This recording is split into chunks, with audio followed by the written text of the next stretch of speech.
Dear friends, मैं engineer Pramod Kakadi YouTube I Academy channel पर आपका स्वागत करता हूँ। इससे पहले अपन ने जो यूनिट्स थी इसके यूनिट्स के अपने 3 लेसन कर लिए थे। आज चौथा लेसन है। इसके अंदर अपनी जो बची हुई जो यूनिट्स हैं, कार्य, शक्ति और ऊर्जा, तापमान और कोण, और भी कोई अगर बची हुई होगी तो अपन देखेंगे। बाकी इनका अपन जो है देखते हैं। सबसे पहले वर्क, कार्य क्या होता है, इसको बोलते हैं वर्क, धन या वर्क। W बराबर होता है F इंटू डी। W बराबर होता है F इंटू टी, शॉर्ट में अपने बता रहे हैं। तो कार्य बराबर क्या हो गया आपका, फोर्स इंटू डिस्प्लेसमेंट।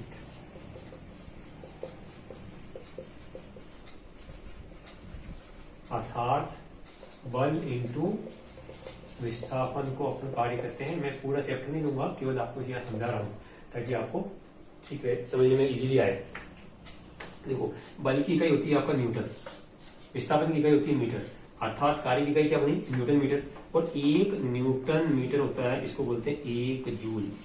अर्थात अगर किसी 1 न्यूटन का बल किसी वस्तु पे लगाएं और अगर वस्तु में 1 मीटर का विस्थापन होता है तो अपने यहाँ जो कार्य संपन्न होगा वो होगा 1 जूल। देखो, कार्य कब संपन्न होता है, अगर किसी वस्तु पे आप बल लगाते हैं, बाह्य बल लगाते हैं और बल लगाने पर वस्तु में परिवर्तन होता है तो ही कार्य संभव होता है। अगर बल लगा रहे हैं, जैसे मैं बल लगा रहा हूं और यहाँ कोई परिवर्तन नहीं हो रहा है तो कार्य नील है, 0 होता है, ध्यान रखें।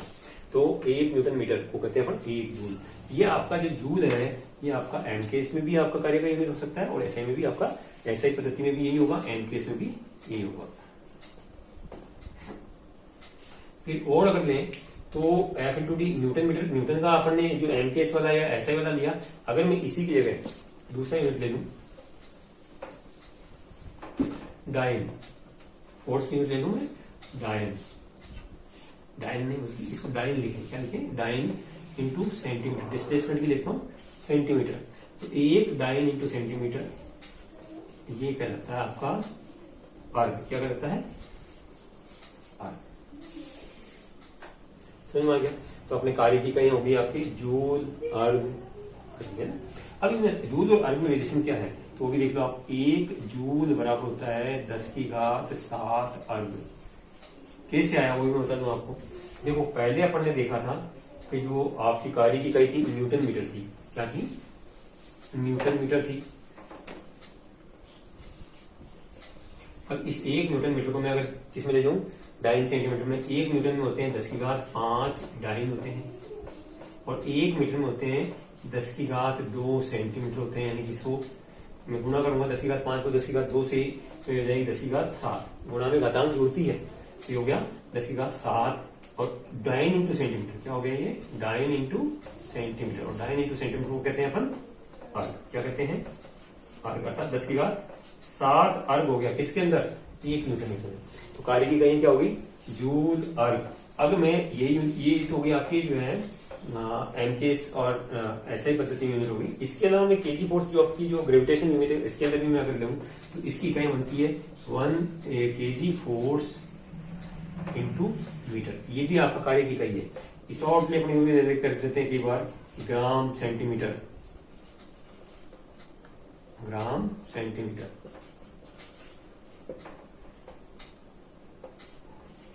ये भी आपका कार्य का इकाई है किसके अंदर, सीजीएस में है। और अगर एपीएस में लें तो बल का मात्रा हो जाएगा पाउंड फोर्स और into foot, pound force into foot. ये भी आपका कार्य का मात्रा बनेगा।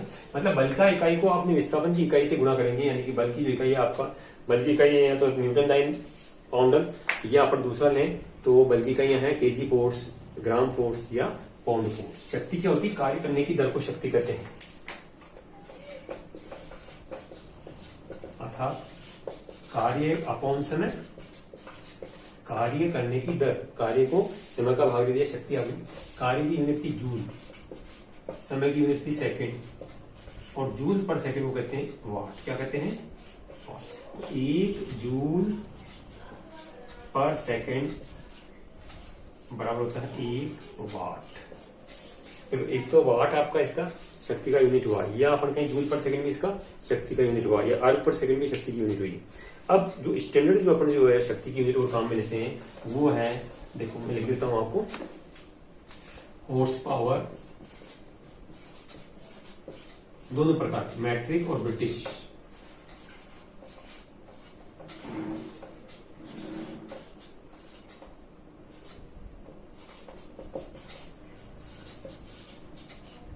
पावर को एचपी भी लिखते हैं, हॉर्स पावर सिंपली ये निकाल देता है, वाट, किलोवाट आदि, ये सारी आपकी शक्ति की इकाइयां हैं। किसकी है? शक्ति की इकाइयां। अब इसमें रिलेशन लें तो 1 किलोवाट में कितने वाट? 1000 वाट। देखो यहाँ क्या था, ये किलो लग गया, किसके पहले? वाट आपकी किसी यूनिट की शक्ति की, और किसी भी यूनिट के पहले अगर किलो लग जाता है, इसका मतलब वो जो हो गई आपकी 1000 टाइम्स हो गई, 1000 गुना हो गया।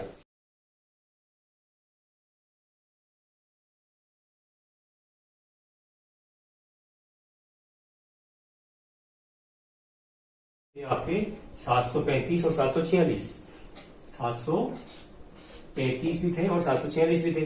अगर मैं इसको किलोवाट में बदलता हूं तो 1000 का भाग दे देता हूं, तो ये हो गया आपका 0.735 किलोवाट। अब मैं 0.735 को अगर इसके नीचे ले जाता हूं तो 1 किलोवाट बराबर 1/0.735, कौन से मैट्रिक?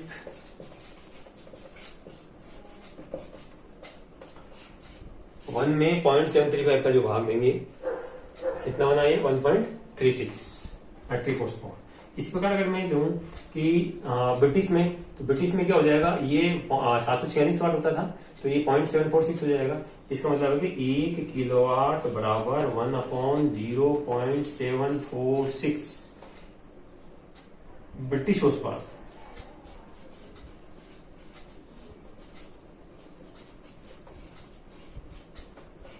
अर्थात इसको करेंगे, सॉल्व करेंगे तो ये हो जाएगा 1.34 हॉर्स पावर। कौन सा? ब्रिटिश। क्लियर हो गया कि एक देखो शक्ति की हो गई, कार्य शक्ति। अब ऊर्जा देखो, अले ऊर्जा क्या होता है? कार्य करने की क्षमता को कहते हैं अपन ऊर्जा। ऊर्जा विभिन्न रूपों में पाई जाती है, अपन ने देखा था, विद्युत ऊर्जा है, ऊष्मा ऊर्जा है, यांत्रिक ऊर्जा है, ध्वनि ऊर्जा है ना। तो ये विभिन्न रूप है। तो इनमें जो अपने नॉर्मली जो काम में आएंगे, जो आपके पढ़ाई करेंगे, उसमें एक तो विद्युत ऊर्जा, ऊष्मा ऊर्जा, यांत्रिक ऊर्जा है। विद्युत ऊर्जा की इकाई होगी किलोवाट आवर, है ना। और 1 किलोवाट आवर को अपन कहेंगे 1 यूनिट।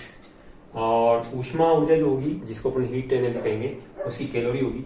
और 1 कैलोरी और जूल का जो संबंध है वो कार्य और इसमें ऊष्मा में अगर संबंध लें तो ये जो कन्वर्जन फैक्टर है, 1 कैलोरी बराबर होता है 4.2 जूल। अब यांत्रिक ऊर्जा 2 प्रकार की पाई जाती है, स्थितिज और गतिज। स्थितिज को बोलते हैं पोटेंशियल एनर्जी और गतिज को बोलते हैं काइनेटिक एनर्जी। तो इनकी एनर्जी अपन इनको जो है अपन जूल के रूप में ले लेते हैं। किसमें ले लेते हैं? जूल में। आपका ये क्या हो गया? ऊर्जा।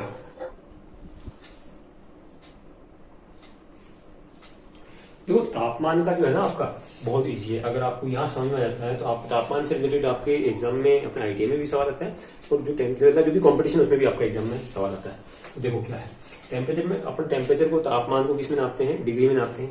और 4 प्रकार के तापमान भी अपन काम में लेते हैं, डिग्री सेल्सियस या डिग्री सेंटीग्रेड तापमान भी, डिग्री फॉरेनहाइट, डिग्री ड्यूमर और डिग्री केल्विन तापमान भी, है ना। ये 4 प्रकार के हैं। तो देखो डिग्री तापमान को किस में नापते हैं? डिग्री में, सेंटीग्रेड, फॉरेनहाइट, ड्यूमर और केल्विन डिग्री में। डिग्री के लिए अपन ये ऐसा पॉइंट लगा देते हैं 0 ऐसा, और सी सेंटीग्रेड सी लिख देते हैं, फॉरेनहाइट तो एफ लिख देते हैं। अगर मैं लूं कि पानी का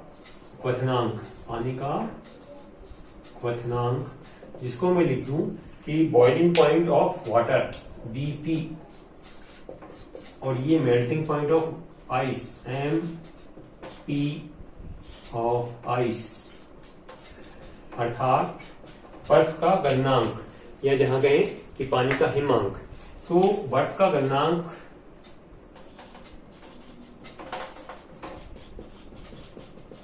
अगर मैं डिग्री सेंटीग्रेड में अगर जहां तापमान भी लगाता हूं, जहां बर्फ पिघलती है, तो वो 0 डिग्री सेंटीग्रेड तापमान देगा। और सेंटीग्रेड वाला तापमान में पानी, उबलते हुए पानी में लगाता हूं, या बॉइलिंग पॉइंट कहलाता है पानी का, तो वो 100 डिग्री देगा। उसी समय में उबलते हुए पानी पे अगर डिग्री फॉरेनहाइट वाला लगाता हूं तो 212 डिग्री फॉरेनहाइट का तापमान दर्शाएगा। ल्यूमर वाला लगाता हूं तो 80 डिग्री ल्यूमर दिखाएगा। और केल्विन वाला लगाता हूं तो 373 डिग्री केल्विन दिखाएगा। अगर मैं आइस, जो कि बर्फ का गलनांक है, बर्फ जहां पिघलना स्टार्ट करती है, वहां डिग्री सेंटीग्रेड वाला तापमान भी लगाता हूं तो 0 डिग्री सेंटीग्रेड तापमान देगा। फॉरेनहाइट वाला लगाता हूं तो 32 डिग्री फॉरेनहाइट देगा। ल्यूमर वाला लगाता हूं तो 0 डिग्री ल्यूमर देगा।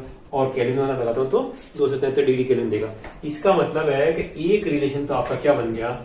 एक रिलेशन तो आपका बन गया कि 100 डिग्री सेंटीग्रेड बराबर 212 डिग्री फॉरेनहाइट बराबर 80 डिग्री र्यूमर बराबर 373 डिग्री केल्विन। दूसरा रिलेशन आपका बन गया कि 0 डिग्री सेंटीग्रेड बराबर 32 डिग्री फ़ारेनहाइट बराबर 0 डिग्री र्यूमर बराबर 273 डिग्री केल्विन। ये आपके दो रिलेशन तो आपको याद रहना चाहिए। अगर कहते हैं कि 100 डिग्री सेंटीग्रेड को डिग्री फ़ारेनहाइट में बदलें तो सीधा ही जा रहा है 212 डिग्री फ़ारेनहाइट। अपने को पढ़ने की कोई जरूरत नहीं है, डायरेक्ट लिखेंगे। र्यूमर में बदलना है तो 80 डिग्री र्यूमर और केल्विन में बदलना है तो 373 डिग्री केल्विन। इसी प्रकार 0 डिग्री सेंटीग्रेड को अगर आपने फ़ारेनहाइट में बदलना तो 32 डिग्री फ़ारेनहाइट होगा, 0 डिग्री र्यूमर होगा और 273 डिग्री केल्विन होगा। अब इसमें रिलेशन कैसे निकालें? अगर कोई दूसरा तापमान आ जाता है और उसका वैल्यू निकालना है तो फिर कैसे अपन निकालें? तो देखो डिग्री सेंटीग्रेड, देखो इसमें क्या किया, जो तापमापी उस तापमापी का जो है अपन जो किसी व्यक्त करते हैं वो लिखा, उसका जो पानी का गलनांक वाला यहाँ माइनस किया और नीचे उसका जो क्वथनांक में से गलनांक को माइनस किया। देखो C minus 0, 100 minus 0, F minus 32 और 212 minus 32, R minus 0, 80 minus 0, K minus 273 अपन 373 अपन 273। इसको सोल्व करने इक्वेशन को, तो ये आपका रिलेशन वाली इक्वेशन बन गई, अर्थात C अपॉन 100 बराबर F माइनस 32 अपॉन 180 बराबर R अपॉन 80 बराबर K माइनस 273 बटा 100। ये बन जाएगा आपका, काटे यार, मैं ऐसे लिख देता हूँ, C अपॉन 5 बराबर F माइनस 32 अपॉन 9 बराबर R upon 4 equal to K minus 273 upon 5। ये आपका पक्का रिलेशन हो गया, जिससे कि आप ह्यूमन बीइंग है, मानव जो है, उसका नॉर्मल जो टेम्परेचर कितना होता है, तो होता है नॉर्मल 98.6 डिग्री, 98.6 डिग्री फ़ारेनहाइट या 37 डिग्री सेंटीग्रेड, है ना। अर्थात 37 डिग्री सेंटीग्रेड बराबर 98.6 डिग्री फ़ारेनहाइट होगा। कौन को अपन ने जो है डिग्री में नापते हैं, रेडियन में नापते हैं और ग्रेड में नापते हैं। ये जो 360 डिग्री होता है वो 360 डिग्री किस बराबर होता है? 2 पाई रेडियन के या 400 ग्रेड की। अगर इसको 4 का मैं भाग देता हूं तो ये होता है आपका 90 डिग्री बराबर पाई बाई 2 रेडियन बराबर 100 ग्रेड। ये आपका रिलेशन आपका आता है। अब एक जो डिग्री होता है और एक ग्रेड होता है, उसमें भी आपको देखो 1 डिग्री बराबर होता है 60 मिनट और 1 डिग्री वाले जो मिनट है उस 1 मिनट में होते हैं 60 सेकेंड। अब इसको व्यक्त भी ऐसे करते हैं, देखो ये मिनट का जो सिंबल है, 1 डिग्री बराबर 60 मिनट और 1 मिनट बराबर 60 सेकंड। ये एक डंडा लगा दिया, मिनट का सिंबल होता है, 2 डंडे लगा दिए सेकंड के सिंबल होते हैं। और वहां अगर नॉर्मली लंबाई वाले भी लगाते हैं तो फुट का और इंच का सिंबल होता है। फुट का 1 डंडा होता है, 1 फुट बराबर 12 इंच। ये अलग चीज ध्यान रखना आपने। और ये आपका मिनट सेकंड टेम्परेचर के लिए, कोण के लिए। 100 ग्रेड जो ग्रेड वाला है उसमें 1 ग्रेड बराबर होता है 100 मिनट। 1 ग्रेड बराबर 100 मिनट और 1 मिनट जो ग्रेड वाली होती है उसके अंदर होते हैं 100 सेकंड। ग्रेड को अपन जी से व्यक्त कर देते हैं। तो ये आपका रिलेशन है, ये आपको याद रहना चाहिए। ये अपने यूनिट्स हो गई। अब इसके ऊपर अपन जो है क्वेश्चंस लेंगे। तो नेक्स्ट में अपन क्वेश्चन ले लेंगे। आपको वीडियो में समझ में आया होगा। आपको जो वीडियो अच्छा लगे तो लाइक शेयर और सब्सक्राइब करें।